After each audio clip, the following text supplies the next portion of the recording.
Doar, stai bă în spate, stați în spate. Jos! Bă, dar puneți-vă tricou pe Pe ele ce ada jos. Acum. Da. Locul 2. Pânză 69, hai. Bine! Locul la 5 și nu-l ține.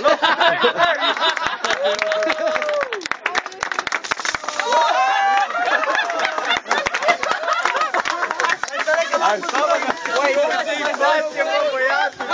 E ca să nu mai te?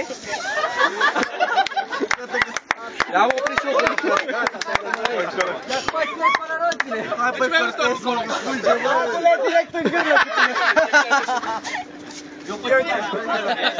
Bă, n-ai ce n-am nimic auzi.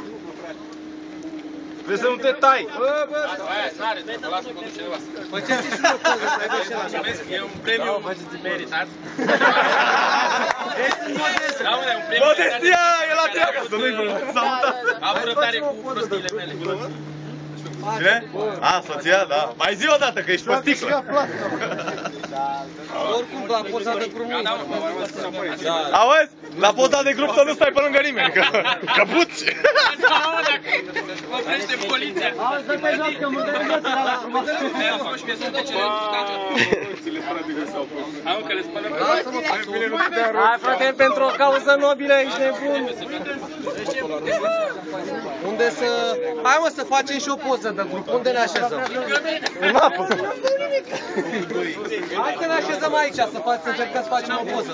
Hai în partea asta, așa. Vine soarele pe noi frumos. Încolo? Hainele ca hainele.